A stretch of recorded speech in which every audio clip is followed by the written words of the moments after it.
믿음으로 의롭게 됨. 우리가 예수님을 믿으면 구원을 받습니다 라는 표현을 씁니다. 이 구원을 받는다라는 표현, 또 예수님을 믿으면 죄사함을 받습니다, 죄 용서함을 받습니다, 이런 표현을 주로 쓰지요. 자, 그런데 오늘 본문에서는 우리가 예수님을 믿음으로 뭘 얻게 된다라고 얘기하고 있습니까? 의롭다 하심을 얻게 된다, 이런 표현을 쓰고 있습니다. 구원이라는 의미 속에는 매우 다양하고 풍성한 의미가 들어있어요. 그래서 한두 단어로 표현할 수 있는 게 아닙니다. 우리가 구원이라는 것 속에 다양한 단어를 사용해서 그 풍요로움을 전달해 주는 거죠. 이 구원 속에 죄 용서함이라는 것이 들어있습니다. 이 죄 용서라는 것은 어떻게 보면 가장 소극적인 개념이요, 가장 작은 개념이다라고 할 수가 있어요. 죄 용서를 통과하면 그때부터 그 구원이 주는 그 은혜의 영광을 우리가 볼 수 있게 되는 거거든요. 그래서 이 죄 용서라는 것이 어떻게 보면 첫 번째 관문입니다. 제일 그래서 중요한 관문이라고 할 수가 있는 거고, 이 구원을 죄 용서와 연결시킬 때가 많은 겁니다. 그러나 이 죄 용서라는 개념은 작은 개념이에요. 오히려 의롭다 하심을 얻는다가 큰 개념이라 할 수가 있습니다. 죄가 용서된다라는 것은 어떻게 보면 제로 상태에 이른다라는 거예요. 아무것도 없는 제로 상태. 그러나 의롭다 하심을 얻는다라는 것은 뭐겠어요? 적극적으로 뭔가가 더해지는 것을 의미하는 겁니다. 우리가 하나님 앞에 섰을 때요, 그저 죄가 없는 제로 상태로 서는 게 아니란 얘기입니다. 우리를 뭐라고요? 적극적으로 의로운 상태로 서는 거예요. 하나님은 이 우리를 의로운 자라 여기시고 우리가 하나님 앞에 서는 겁니다. 그래서 이 구원이라는 것을 더욱 적극적으로 풍성하게 해주는 개념이, 표현해주는 개념이 바로 이 의롭다 하심을 얻는다라는 개념인 겁니다. 우리 성도들이 우리 성도의 삶에 임하는 이 모든 부요와 풍성을 모두 다 합한 개념을 가리켜서 결국에는 구원, 이렇게 표현하는 거죠.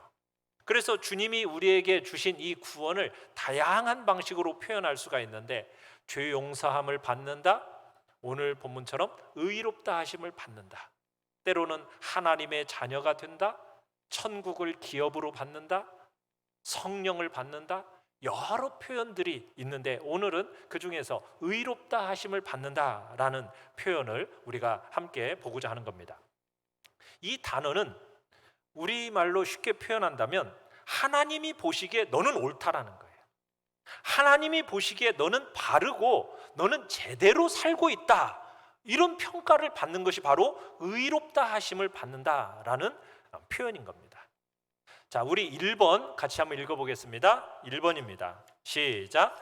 하나님 앞에서 의롭다함을 받아야 합니다. 여러분, 사람들의 제일 중요한 문제는 의로우신 하나님 앞에서 자신이 의롭지 못하다는 것을 보는 겁니다. 우리가 사람들이 하나님과 관계하면서 조화롭게 잘 더불어 살아가는 게 아니에요. 하나님과 거리감이 느껴지고 그분만 생각하면은 괜한 끝없는 눌림이 있게 되는 것이 우리 인생의 근원적인 문제입니다. 자, 그런데 오늘 15절을 다시 한번 읽어보겠습니다. 15절 시작. 우리는 본래 유대인이요 이방 죄인이 아니로되.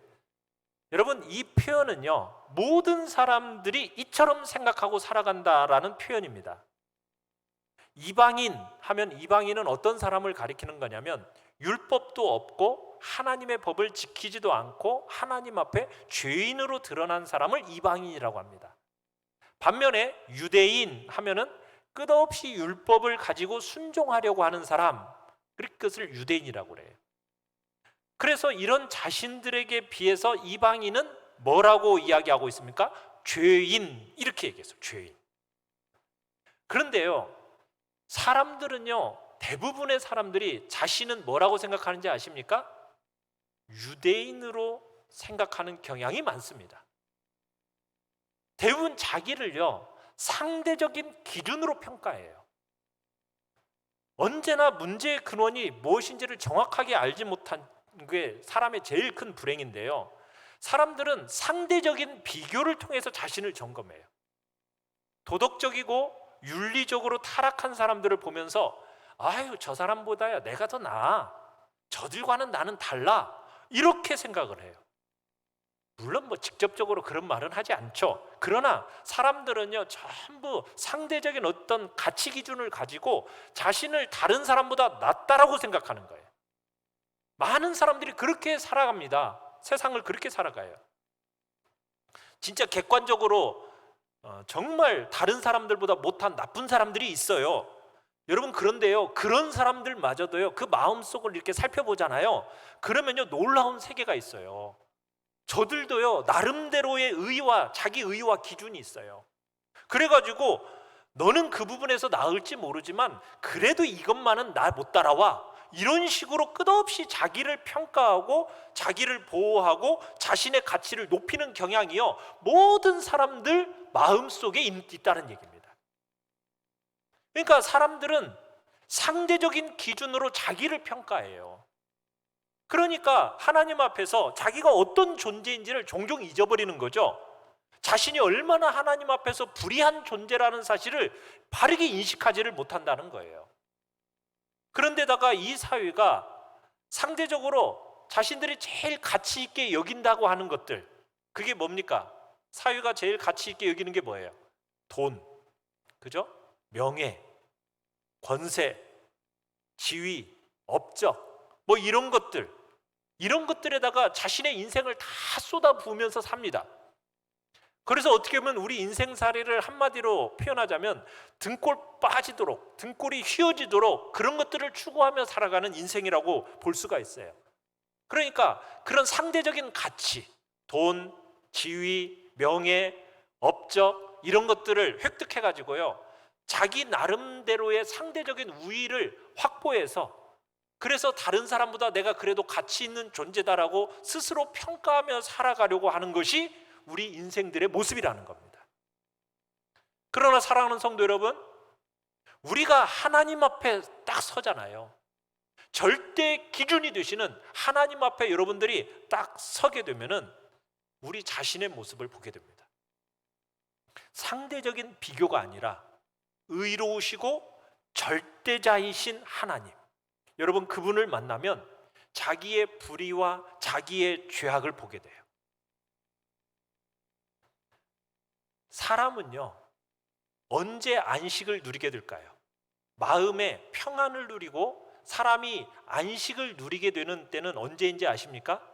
그것은 다름 아닌 하나님 앞에서 의롭다함을 얻기 전까지는 사람은 안식과 평안을 누릴 수가 없습니다. 하나님이 나를 보시면서 그래, 너는 바르다, 너는 참되다, 너는 내 눈에 보기에 옳다라는 이 말씀을 듣기 전까지, 그 음성을 듣기 전까지는요, 사람의 마음은요, 안식할 수가 없어요. 평안을 누릴 수가 없어요. 아무리 수많은 돈과 명예와 업적과 권세를 가지고 있어도요, 사람들은 하나님이 너는 옳다라는 그 음성을 듣기 전까지는 참 자유가 없습니다. 전부 종살이 하면서 살아가는 거예요. 어떤 종살이요? 자신의 자신의 종이 되거나 세상의 종이 되거나 사람들의 눈치와 사람들의 평가를 받는 그런 종으로서 살아가게 되는 거예요.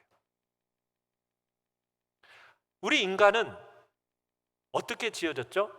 하나님의 형상을 따라 지음받은 존재입니다. 그러니까 인간의 모델이 누가 되시는 거예요? 하나님이 되시는 거예요. 그래서 이 사람은 하나님을 만나서 그분을 누릴 때까지는요, 절대로 채워지지 않는 공간을 가지고 있어요. 이 채워지지 않는 공간이 있는 한 사람은요, 무엇을 가져도 행복할 수가 없습니다. 오늘 찬양이 행복이라는 찬양을 했었는데, 여러분, 우리 인간의 마음 속에 하나님이 하나님으로 채워지지 않는 한 행복할 수가 없어요. 채워지지 않는 공간, 그 공간의 개념을 성경은 의 이렇게 얘기하고 있어요. 근데 사람들은 대부분 그걸 인식하지 못한 채 한평생 살아가요. 시간을 보내고 살아가요. 그냥 막연하게 언젠가는 행복할 날이 오겠지, 이런 생각을 가지고 세상 사람들은 살아갑니다. 그런데 여러분, 그 영혼 속에 진정한 행복과 평안을 누릴 수 있는 길은 뭐냐? 하나님으로부터 너는 옳은 사람이야 라는 그 인정을 받게 될 때, 그 음성을 듣게 될 때야 행복을 누리고 참된 자유를 얻고 그때부터 새로운 삶을 살게 된다는 얘기입니다. 사랑하는 성도 여러분, 여러분은 그 음성을 들으셨습니까? 하나님께로부터 너는 의로운 존재다, 네가 하는 행동들은 옳다, 너는 바르다, 참되다. 여러분, 그 음성 하나님으로부터 들으셨습니까? 그 음성을 들은 사람만이 진짜 참된 안식과 평화와 행복을 누릴 수 있다는 거예요. 하나님이 옳다고 인정해 주시는 말을 들어야 여러분 삶이 달라지는 겁니다. 하나님 앞에서, 그런데 사람들은 이걸 구하지 않고 끊임없이 스스로의 만족을 구하면서 살고 거기에다가 평생 헛된 시간과 에너지를 쏟으면서 사는 모습이 인생의 보편적인 모습이에요. 그건 어리석은 겁니다. 사랑하는 성도 여러분, 하나님께로부터 너는 옳다, 너는 참되다, 여러분 이렇게 말씀하시는 음성을 들을 수 있는 유일한 비결이 무엇일까요? 그게 바로 예수 믿는 것의 핵심이에요.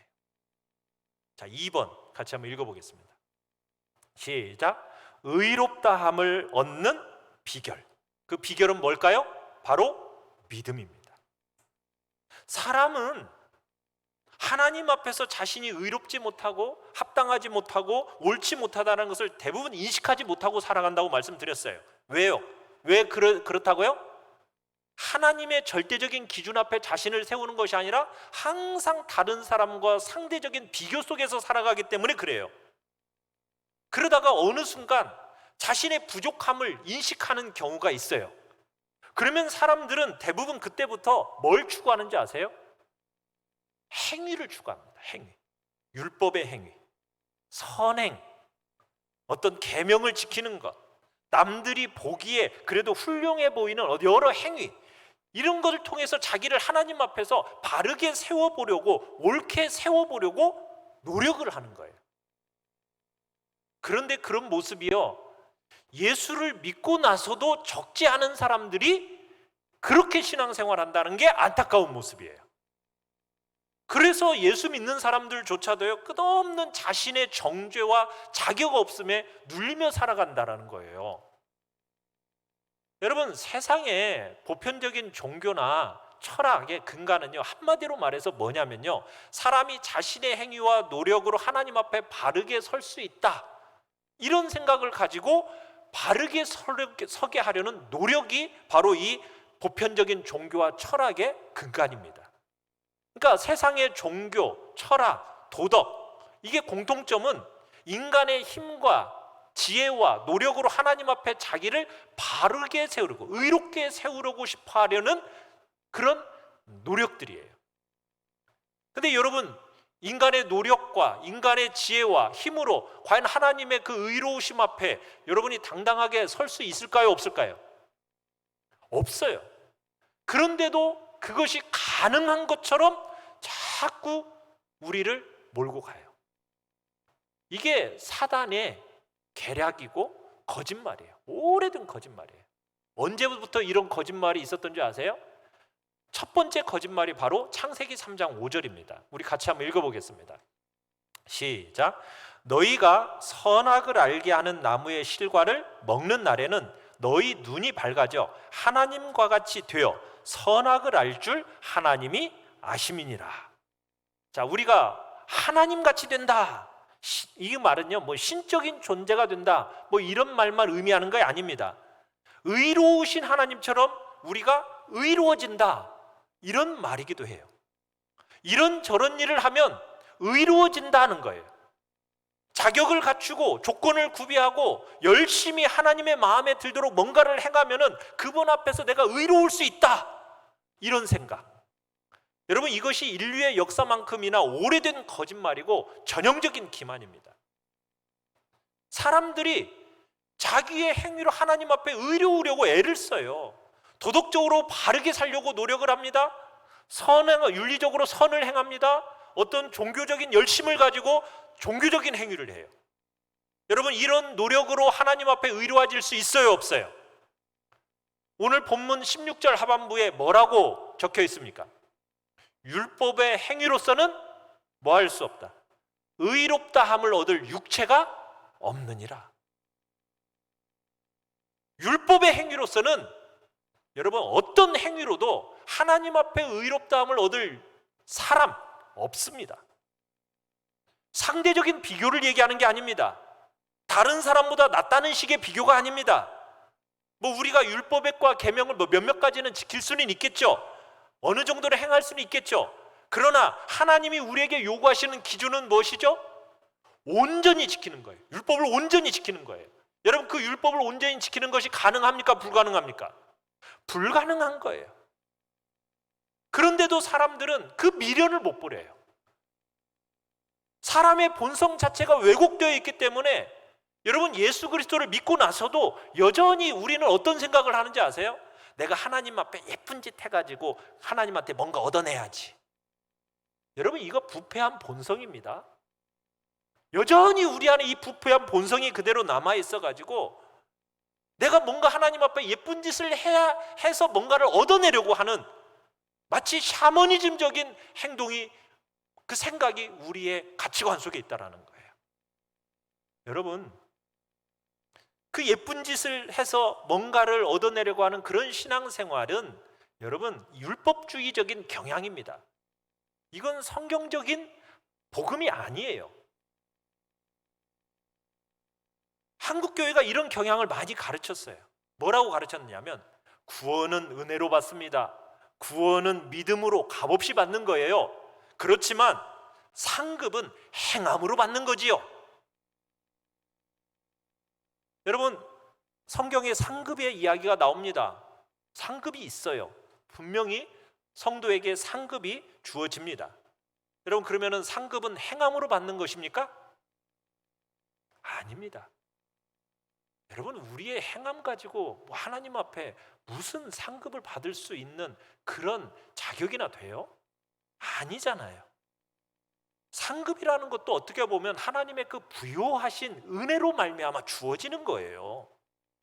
그런데 한국교회에서 너무 많은 가르침들이 상급 받으려면 너 열심히 봉사해야 돼. 그러면서 그냥 교회에서 열심히 봉사해요. 그래서 이제 우리 성도들의 마음속에 어떤 마음을 이제 집어넣은 거예요. 그래, 내가 저 사람보다 상급 더 많이 받아야지. 그러니까 내가 열심히 봉사해야지. 그러면서 뭐예요? 서로 비교하고 경쟁하고 시기하고 이런 마음들을 한국교회 안에 집어넣어버린 거예요. 구원은 믿음으로 받지만 상급은 행함으로 받는 거야. 이게 한국교회 보편적으로 되다 보니까 열심히 하는 희생, 낮아져서 다른 사람들을 부요하게 하는 그 종됨의 신앙은 없어지고요, 맨날 비교하고 시기하고 질투하면서 내가 너보다 더 높은데 내가 더 상급을 많이 받아야 돼, 이런 식의 신앙생활을 하다 보니 여러분, 다른 사람들에게 관대한 마음이 없는 거예요. 다른 사람들을 위해서 종살이하는 성도의 모습이 보여지질 않는 거예요. 끊임없이 비교하고 시기하고 그러면서 내가 저 사람보다 더 많은 상급을 받아야지라는 어떤 경쟁적인 모습만이 한국교회에 가득하게 된 거예요. 여러분, 이것은 잘못된 신학입니다. 왜곡된 신학이에요.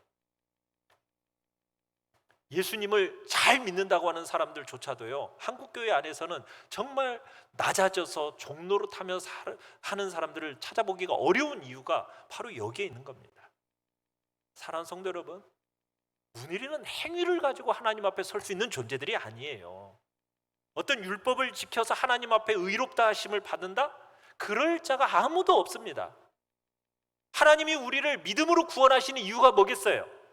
그건 다른 거 아니에요. 하나님이 원하시는 기준을 충족시킬 수 있는 사람이 아무도 없기 때문에 하나님께서 믿음이라는 통로를 통해서 구원을 하시는 거예요. 아무도 행위로는 구원받을 수 없습니다. 그 누구도 자격을 구비하고 율법을 지키고 선을 행해서 구원받을 사람 아무도 없습니다. 그렇기 때문에 우리는 상대적인 기준 다 내려놓으셔야 됩니다. 우리 자신이 다른 사람보다 조금 나아 보여도요, 여러분, 상대방도 우리 못지않게 훌륭한 사람들이에요. 피상적인 기준을 가지고 여러분 볼 때만 그럴 뿐인 거지, 사람의 차이가 커 보여져요. 그거요 결정적인 차이가 아닙니다. 다 도토리 키재기예요. 별반 차이 없어요. 하나님 앞에서 행위를 가지고 다른 사람과 비교해서 자신을 스스로 바르게 세울 수 있는 사람 아무도 없다라는 거, 여러분 이거 기억해야 됩니다. 그러면 하나님께서 왜 우리에게 율법을 주셨겠어요? 율법을 주신 이유가 뭡니까? 그건 그 율법을 보면서 내가 얼마나 하나님 앞에 기준이 모자란 존재인지, 그 기준에 미치지 못하는 존재인지를 깨닫기를 원하시기 위해서 율법을 주신 거예요. 그리고 그 율법을 통해서 내가 얼마나 그 기준에 미치지 못하는지를 딱 깨닫고 나면은 하나님이 값없이 공짜로 은혜를 딱 부어주시잖아요. 그러면은 그 은혜를 환영하며 받아들일 수 있도록 율법을 주신 거란 얘기예요. 그래서 율법을 가리켜서 초등교사다라고 표현해요. 초등교사, 길을 닦아서 예비하는 자가 되도록 주어진 것이 율법이에요. 누구에게로 길을 닦아주는 역할을 하는 겁니까? 예수님께로 데려가도록 그 율법이 우리에게 주어진 거예요. 그 율법을 지켜서 네가 의롭다함을 얻어라, 스스로 의롭다함을 얻어라, 이렇게 해서 주어진 게 아니란 얘기입니다. 우리는 행위를 통해서 구원에 이를 사람 아무도 없습니다. 하나님 앞에 옳고 바르게 설 수 있는 사람 아무도 없습니다. 율법 때문에 죄를 깨달은 사람만, 그 사람만이 주님의 대속의 은혜를 알게 되는 거죠. 주님이 사람의 몸을 입고 이 땅에 오셔서 율법을 완전히 지켜내시고 십자가 위에서 달려 돌아가심으로 말미암아 누구든지 예수 그리스도를 믿고 그분을 의지할 수 있게 되었어요. 예수 그리스도를 믿고 의지하는 자는 죄 용서함을 받습니다. 하나님 앞에서 의롭다 하심을 받았습니다. 구원받은 것, 이것을 기뻐할 수 있게 되는 거예요. 그래서 예수님께서 지상에서 살아계실 때 이런 말씀을 하셨어요. 마태복음 9장 12절로 13절 우리 같이 한번 읽어보겠습니다. 시작.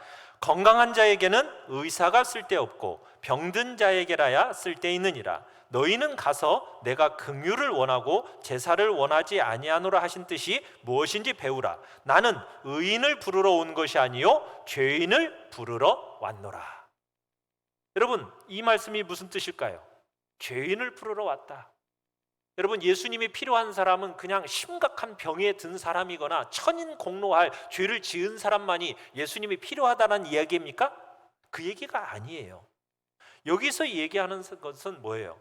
모든 사람이 하나님의 의의 기준인 그 의롭다 하심에 도무지 이를 수 없다는 것을 깨닫고서는 예수님의 공로와 하나님의 은혜와 사랑 위에는 내가 하나님 앞에 설 수 없다는 것을 알아야 한다는 거예요. 이걸 통해서 자격과 조건과 공로를 갖추는 것이 아니라 하나님의 사랑과 예수 그리스도의 완전한 공로를 의지하고 믿음으로 나오는 모든 병든 자들, 죄인들, 자기가 죄인임을 아는 자들, 이런 사람들은 주님을 환영하고 기뻐하고 구원을 감격해 받아들인다라는 것을 지금 말씀하고 있는 겁니다. 여러분, 예수님 시대의 바리새인들과 서기관들, 자신을 의롭게 여긴 사람들은 여러분 구원의 자리에 들어오지를 못했습니다. 자신이 다른 사람보다 낫다라고 생각했던 사람들, 그래서 남을 무시하고 이방인을 죄인이라고 여긴 사람들은요 구원의 자리에 들어오지를 못했어요. 왜요? 자기 자신 속에 뭔가 의지하고 붙들 것이 있다고 믿었기 때문입니다. 사랑하는 성도 여러분, 여러분 속에 여전히 내가 뭔가를 붙들 것이 있고 내가 하나님 앞에서 내 의, 자기 의 여전히 붙들고 여러분이 서 있다면 여러분 그것은 예수 믿는 게 아닙니다. 구원에서 벗어난 겁니다. 하나님의 의를 그것은 오히려 대적하는 겁니다. 이런 면에서 예수 믿는 사람은 그저 기독교라는 종교를 갖는 게 아니에요. 샤머니즘을 믿는 것처럼 무슨 행위 구원을 강조하는 모든 종교처럼 스스로 공로를 세워서 하나님 앞에 옳다 바르다 인정받으려 한다면 그는 예수님을 믿는 게 아니에요. 예수 믿는 사람은 가치체계가 완전히 달라야 돼요. 뭐라고요? 나는 아무 공로 없다. 나는 하나님 앞에서 의롭지 못한 자다. 여러분, 이것을 철저하게 인정하고 회개하고 죄를 자복하는 사람만이 하나님의 그 귀한 은혜와 진리에 의탁하는 자가 될 수 있는 거예요. 여러분, 이게 믿음의 핵심이고 복음의 심장입니다. 세 번째, 3번 같이 한번 읽어보겠습니다. 시작. 복음만이 참된 삶을 살게 하는 유일한 길입니다. 자, 이 복음의 귀한 문을 진리 안으로 딱 들어가면 그 안에 뭐가 있어야 하는가? 자, 17절을 같이 한번 읽어보겠습니다. 오늘 본문 17절입니다. 시작. 만일 우리가 그리스도 안에서 의롭게 되려 하다가 죄인으로 드러나면 그리스도께서 죄를 지게 하는 자냐? 결코 그럴 수 없느니라.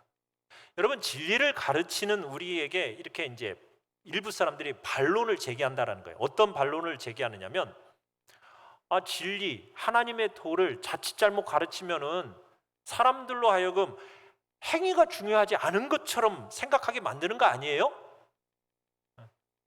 결과적으로 선행을 무시하고 율법을 무시하고 그러면 방탕하고 죄악된 삶을 살도록 이렇게 주장하는 거 아닙니까? 이렇게 반론을 한다는 거예요. 행위와 자격과 조건에 근거하지 않고 은혜로 값없이 믿음으로 구원받는다. 여러분, 이렇게 말하면은 사람들이 삶을 어떻게 살아도 상관없다, 관계없다. 여러분, 이런 오해를 하도록 해서 믿기만 하면 구원받는다라는 생각을 사람들에게 심어준다는 거예요. 우리 한국교회가 이런 부분에 있어서 굉장히 많은 오해가 있었어요. 믿기만 하면 구원받는데, 그래서 뭐 아무렇게나 살아도 된대, 믿기만 해, 이런 식의 이단들도 생겨나게 된 거예요. 왜? 말씀을 잘못 해석했기 때문에 그래요. 어떤 말씀이요? 마음으로 믿어 의에 이르고 입으로 시인하여 구원에 이르느니라. 입으로 시인하여 구원에 이르느니라는 말씀을 가지고 잘못 해석해가지고 자꾸 뭐만 얘기해요. 입으로 시인하면 된대. 입으로 예수 믿는다고 말만 해. 그러면 구원 받는 거야. 여러분, 그렇게 하면 구원 받아요? 여러분, 신앙을 기계적으로 생각할 수가 있을까요? 내 중심이 어떻게 되든지 간에 그냥 입으로 믿습니다, 여러분, 이렇게 말만 하면은 구원을 받는 건가요? 기독교는 그런 종교가 아니죠. 무슨 주문 외우듯이 내가 예수 믿습니다, 신앙 고백, 사도신경 처음부터 끝까지 고백한다고 해봐, 그러면 구원 받아. 여러분, 그게 가능한 거예요? 아니죠. 믿는다라는 것 속에는 뭐가 반드시 들어있어야 됩니까? 우리의 머릿속에 깨달음이 있어야 돼요. 마음에 깨달음이 있고 동의가 돼야 되는 겁니다. 그죠? 우리의 지각으로 깨달아야 돼요. 내 힘으로 구원에 들어갈 수 없다, 의를 이룰 수 없다. 그런데 나를 사랑하시는 하나님이 예수님을 보내셔서 그 예수 그리스도의 그분의 완전한 의와 공로 때문에 근거해서, 그 공로에 근거해서 자격 없는 나를, 예수님을 믿을 때 의롭다 하신다. 여러분, 이 사실을 깨달아 알아야 되는 거예요. 그 깨달음과 함께 이제는 진리대로 살아가는 게 되는 거죠. 그 진리를 내 삶에 전폭적으로 의탁하는 과정이 바로 믿음입니다. 믿음. 그러니까 믿음이라는 것은 단지 말로만 되어지는 믿음이 아니라는 거예요. 깨닫고 살아가는 과정 전체가 믿음인 겁니다. 그것이 은혜로 값없이 우리를 의롭다 하시는 길인 거죠. 그런데 사람들은 이 진리를 끝없이 오해하면서 진리가 삶을 무시하는 것처럼 자꾸 반론을 펴요. 아닙니다. 마치 한국교회는 믿음만 강조하다가 선행을 강조하지 않으니까 이렇게 행위가 없는 기독교가 되었다, 이런 식의 표현을 이야기합니다. 여러분, 그건 잘못 가르친 거죠. 믿기는 믿는데 삶의 행위가 따르지 않는 오류가 생겼다? 여러분, 이건 있을 수가 없는 거예요. 왜냐하면요, 진리를 진짜 믿음으로 받아들인 사람, 믿음으로 받아들여서 깨달음과 마음의 동의와 그리고 전적인 의지의 복종이 일어난 사람은 뭐가 따라올 수밖에 없습니까? 행함이 따라올 수밖에 없는 거예요. 그래서 야고보서에서 행함이 없는 믿음은 뭐라고 그랬어요? 죽은 거라고 얘기한 거예요. 여러분, 은혜를 통해서 구원을 받잖아요. 그러면 참된 행실을 하게 되어 있어요. 그 진리가 복음인 거죠. 사도 바울이 생명 걸고 하늘에서 온 천사라도 저주받을 거라고 하면서, 여러분, 그 복음을 지키려고 했던 복음이 바로 그 복음이에요. 왜? 이 복음만이 참된 삶을 살게 해주는 유일한 길이기 때문입니다. 사람의 삶을 가능하게 만드는 유일하고 참된 길이 뭐라고요? 이 진리 안에 있는 거예요. 근데 얼마나 많은 사람들이 한평생 정말 자기를 가꾸기 위해 살아갑니까? 막 돈 버는 거, 명예를 얻는 거, 공부하는 거, 뭐 한평생 그렇게 살아가잖아요. 그러다가 하나님이 거저 주시는 그 은혜를 만나요. 정말 하나님 앞에 아무것도 일한 것도 없는 나를 정말 하나님이 의롭다 여기신다, 너는 내 앞에서 옳다, 참되다, 바르다, 자, 이렇게 해주시는 놀라운 복음을 딱 만나면요, 우리의 삶에 중요한 전환이 일어나게 돼요. 어떤 이 전환이 일어나냐면, 더 이상 나를 하나님 앞에서 꾸미려고 하지도 않고요, 사람들 앞에서 나를 꾸미려고 하지도 않습니다. 그렇게 살지 않아요. 왜요? 하나님이 내게 완전한 의를 주셨기 때문에. 내게 완전한 의가 이제 덧입혀졌는데 거기다 뭘 덧붙이려고 하겠어요? 더 이상 꾸밀 필요가 없는 거예요.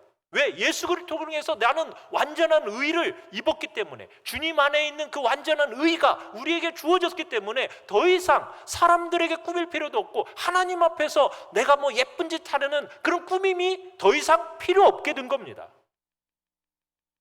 여러분, 믿으십니까?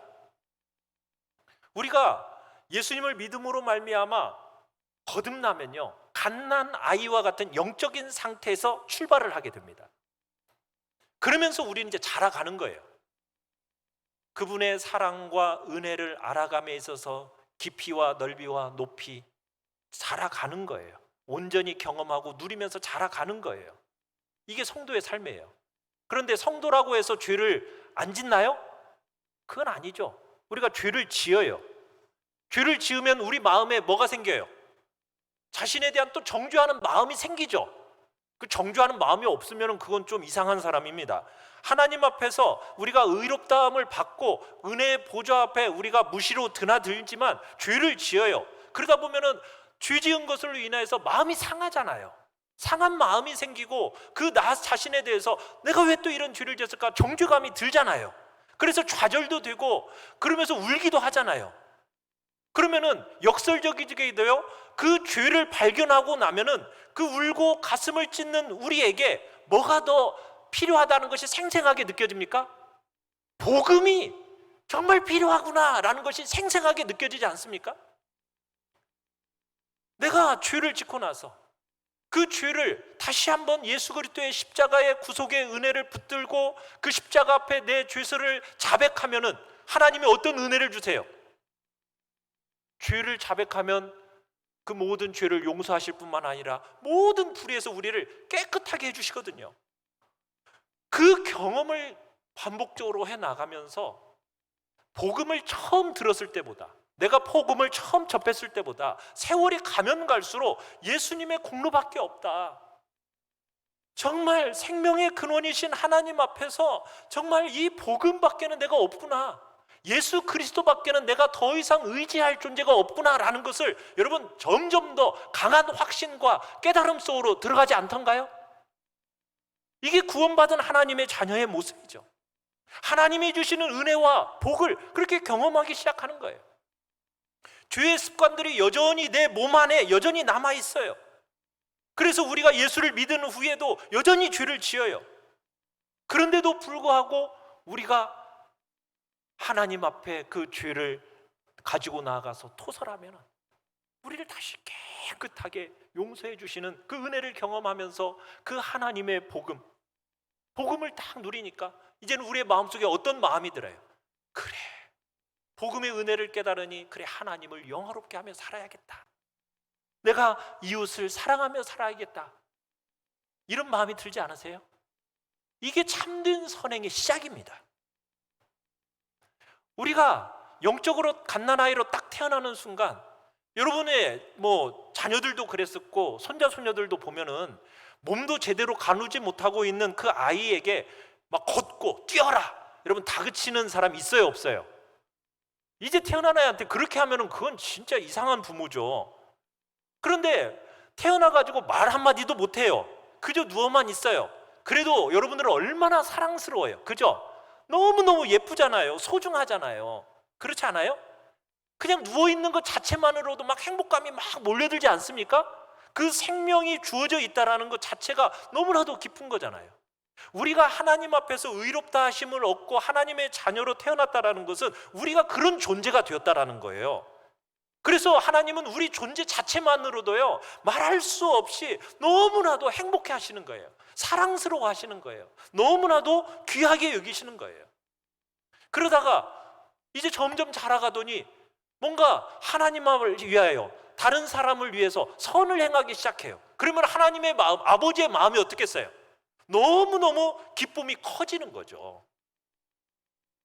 신앙이라는 것은 행위를 배제하는 게 아닙니다. 진짜 바른 행위는 바로 구원을 받은 자만이 행할 수 있는 거예요. 우리가 예수님을 믿음으로 말미암아 예수 그리스도의 완전한 의를 입었기 때문에 더 이상 우리는 꾸밀 필요도 없어요. 나 자신의 의를 세우기 위해서 조건을 구비할 필요가 없습니다. 이제는 의롭다함을 입은 백성으로서 나에게 주신 그 은혜에 대해서 하나님을 사랑하고 이웃을 사랑하는 마음으로 하면은 그 행위들은 참된 행위가 되는 거예요. 그 하나님이 그 행위를 받으시고 합당한 행위를 행하는 그 만들어내는 길은 다른 길이 없어요. 믿음으로 받은 구원의 길밖에는 없는 것입니다. 그렇기 때문에 하나님께 받은 구원받은 우리는 다른 사람을 살리는 행동을 하는 그런 백성으로 이제 자라가게 되어 있는 것이죠. 사랑하는 성도 여러분, 여러분의 신분이 어떻든, 여러분의 지위가 뭐든, 이 땅에서 직업이 뭐든, 여러분 그건 중요한 게 아니에요. 우리는 예수 그리스도를 믿음으로 말미암아 하나님 앞에서 의롭다 여김받은 존재들이 되었습니다. 이제는 그런 존재로서 내 모든 걸 통해 하나님을 영화롭게 하고 생명을 얻은 자처럼 이제 살아가면 되는 것입니다. 이런 일을 할 수 있도록 하기 위해서 하나님이 우리를 구원하셨습니다. 새로운 마음을 주셨습니다. 새로운 은혜를 주신 거예요. 그래서 우리를 그 행위와 그 삶의 자리로 데리고 가시는 것입니다. 여러분이 그런 하나님 앞에 영광을 돌리는 우리 모두가 되시길 바랍니다. 여러분 속에 이 새 생명을 만들어내시고 그 새 생명으로 말미암아 선으로 나아가게 하시는 그 하나님을 영화롭게 하시고 이웃들을 더 복되게 하는 그런 삶의 자리로 우리 모두가 나아가기를 간절히 축원합니다. 우리 시간 같이 찬양하며 나아갑시다.